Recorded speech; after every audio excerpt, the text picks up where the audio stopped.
گئی. اور میاں محمد بخش رحمت اللہ تعالی علیہ عارف کڑی شریف والے رومی کشمیر فرماتے ہیں کہ باپ مرے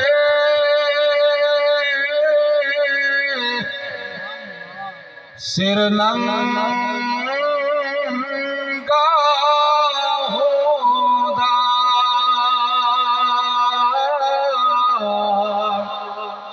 تے ویر مرے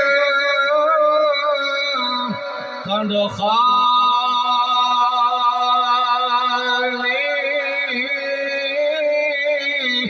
ماوا باج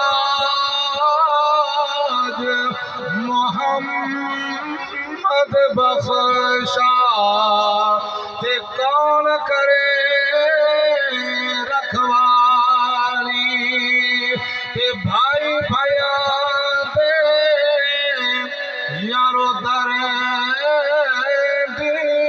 ہو دے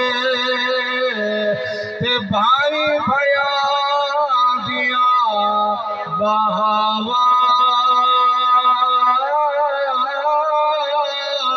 باپ سران دے تاج محمد تے ماوا ٹھڈیا چھاوا. حضرت سیدنا عبداللہ بن مبارک کی ذات پاک کعبے کا طواف کر رہے ہیں. جب آپ نے 7 چکر مکمل کیے حاطف غیبی سے آواز آئی اے عبداللہ بن مبارک آپ ایسا کریں حتیم کے سامنے چلے جائیں اور حتیم کے ساتھ ایک نوجوان بیٹھا ہے وہ اپنی چادر اپنے چہرے کے اوپر لپیٹ کر بیٹھا ہے. اس کا ایک ہاتھ بھی نہیں ایک آنکھ بھی نہیں اور اس جوان سے کہہ دے کہ میرے گھر سے دور نکل جا میں اللہ رب العزت کی ذات پاک تیرا حج قابل قبول نہیں فرماتا. حضرت سیدنا عبداللہ بن مبارک کی ذات پاک فرماتے ہیں میں نے دل کے اندر سوچا کہ کون اتنا گناہگار بندہ ہے کہ جو اللہ کے گھر کے اندر بھی آ جائے اور پھر بھی رب تعالیٰ اس بندے کو دھتکار رہا ہے. کون اتنا بدبخت بندہ ہے. آپ فرماتے کہ میں چلتا چلتا جب حتیم کے قریب آیا نا تو میں نے دیکھا ایک جوان بیٹھا ہے اس کا سر ڈھکا ہوا چہرہ ڈھکا ہوا چادر پائی ہوئی. تو میں نے اس جوان کو بلایا تو اس نے سر اونچا نہیں کیا نیچے جھکا کر بیٹھا ہے. تو میں نے کہا کہ جوان اللہ رب العزت کی ذات پاک کا پیغام تجھے سنانے آیا ہوں. رب کہہ رہا ہے کہ میرے گھر سے دور نکل جا تیرا حج قابل قبول نہیں. اس جوان نے اوپر دیکھا اور رو کر کہنے لگا سونیا یہ تو پہلا شخص نہیں مجھے 7 سال ہو گئے حج کے لیے آتا ہوں جب مکمل ارکان کر لیتا ہوں تو اسی جگہ کے اوپر آ کر بیٹھ جاتا ہوں رب سے دعا مانگتا ہوں لیکن تیرے جیسا کوئی نیک بندہ آ کر یہی بات کہتا ہے کہ میاں میرے گھر سے دور ہو جا تیرا حج قابل قبول نہیں. سیدنا عبداللہ بن مبارک کی ذات پاک نے پوچھا ظالمہ کون سا اتنا بڑا گناہ کیا ہے؟ عرض کی حضور والا میں نے ماں کی بے ادبی کی ہے اور مجھے یقین ہے کہ اسی کی وجہ سے اللہ رب العزت کی ذات پاک مجھے معاف نہیں کرتا.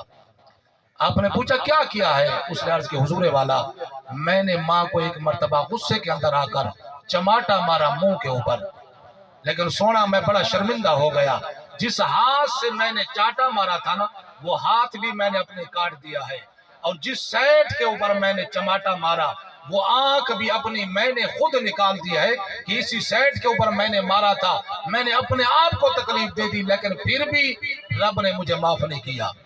حضرت سیدنا عبداللہ بن مبارک کی ذات پاک نے فرمایا کہ ظالمہ گناہ تو تیرا بہت بڑا ہے لیکن پھر بھی میں تیرے ساتھ چلتا ہوں. ماں زندہ ہے تیری؟ عرض کی حضور والا زندہ ہے. آپ اس کے گھر کے اوپر گئے دستک دی اندر سے آواز آئی ظالمہ میرے گھر سے دور نکل جا. 7 سال گزر گئے ابھی تک میرے جسم کے اندر پیڑ موجود ہے درد ابھی تک موجود ہے جلن ابھی تک موجود ہے نکل جا میرے گھر سے. سیدنا عبداللہ بن مبارک کی ذات پاک نے فرمایا کہ مائی میں حضور کا غلام ہوں سیاح زادہ ہوں عبداللہ بن مبارک تیرے گھر کے دروازے کے اوپر کھڑا ہوں. میں نے دروازہ کھولا پیچھے اس کا بیٹا کھڑا تھا عرض کی مائی اس کو معاف کیوں نہیں کرتی؟ عرض کی حضور والا معاف اس لیے نہیں کرتی کہ ماہ رمضان کا مہینہ تھا، میں روزے کے ساتھ تھی، یہ شرابی کبابی بندہ تھا، شراب پی کر آیا، اس کے ایک ہاتھ کے اندر شراب کی بوتل تھی، دوسرے ہاتھ کے اندر گوشت پکڑا ہوا تھا۔ اس نے مجھے کہا کہ مجھے یہ گوشت پکا کر دے۔ میں نے کہا ظالمہ کو شرم کر، مسلمانوں کا مہینہ ہے، لوگ روزے کے ساتھ ہیں، میں بھی روزے کے ساتھ ہوں، پھر تو اتنا بے ادب ہو گیا ہے، اتنا تو اور لوگ بھی بے ادبی نہیں کرتے جتنا تو رمضان کا بے ادب ہو رہا ہے۔ تو اس نے مجھے جلتے ہوئے تندور کے اندر ڈال دیا، منہ کے اوپر چماٹا بھی مارا، جلتے ہوئے تندور کے اندر بھی ڈال دیا۔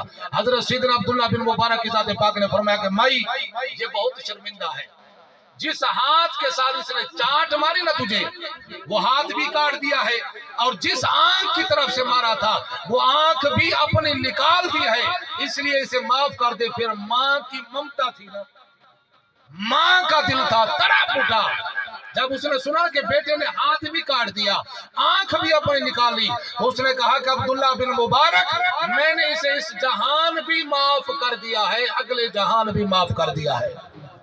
ابھی عبداللہ بن مبارک ان کی دہلیز کے اوپر کھڑے تھے، ہاتف غیبی سے آواز آئی، عبداللہ بن مبارک اب یہ جوان میرے گھر کے اندر آئے یا نہ آئے، میں رب تعالیٰ کی ذات پاک نے اس کے ساتھ حج قابل قبول فرما دی۔